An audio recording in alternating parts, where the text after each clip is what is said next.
Well, good morning to you. Tuesday the 23rd of March, eh? Who would have thought it?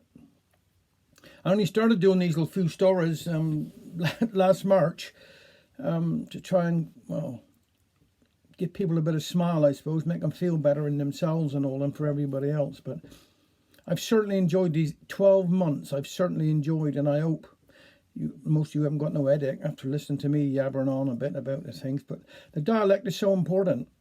And we don't want to lose it, really. I hope you've enjoyed your stories. I shall keep going for some more time yet, if the Lord will spare me. I shall keep doing it, but I have so enjoyed it. I've made so many friends. I've been made contact and all from all over, in Wales, all over the world, really. And then we think about this COVID.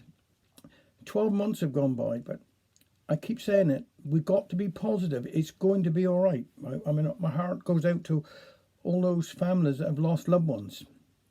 And just saying a bit about that today. That's why I'm doing this morning. My wife and her 4 friends have been 6 weeks now making these flowers out of felt and all other materials and all like that. And we're going to place them in a particular spot in Hale with a plaque. And to remember the 264 people that have died in Como in the last 12 months with the COVID. So, they will be remembered. We can't sort of forget them anyhow, can we, really? It's just been a very, very difficult time. But we're getting through it. We've got to thank the scientists. We've got to thank the nurses, the doctors. They mustn't be forgotten. And, everybody that's been pulling together, the volunteers especially.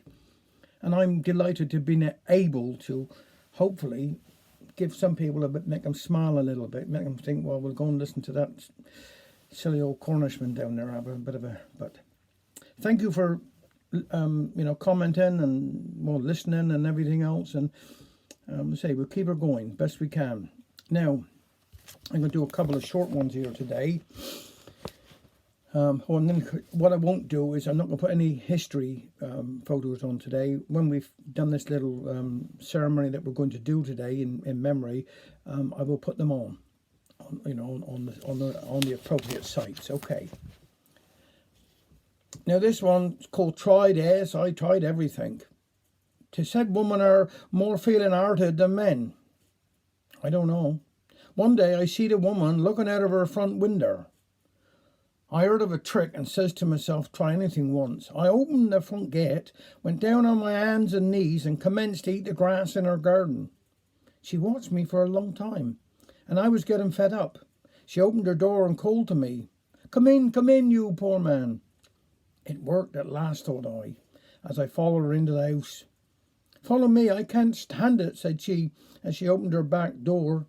Now, my poor man, the grass is much longer and better here, and you can eat as much as you like. Jan had all his teeth out, and the dentist suggested he ate some hard-boiled sweets to harden his gums. He bought some and sat on the village seat, moving his mouth in every direction to try and eat them. A lady sitting on the other end of the seat had been looking at him for a long time, and at last said, "'Tis very good of 'ee to chat to me, but I'm hard of hearing and can't hear a word you're saying."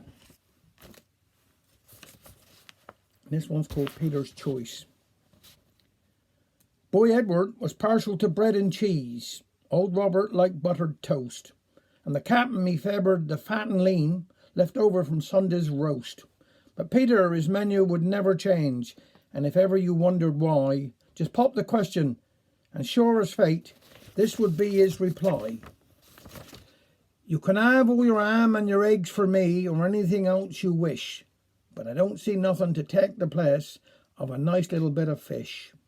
One night when the nets had been hauled aboard and the tea was nicely brewed, the captain was seized with a nasty pain that put him right off his food. "I've a nice bit of beef in my bag," said he, "too tasty to waste, I'm sure."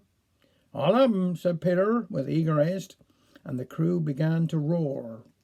"You can have all your ham and your eggs for me, or anything else you wish, but I don't see nothing to take the place of a nice little bit of fish."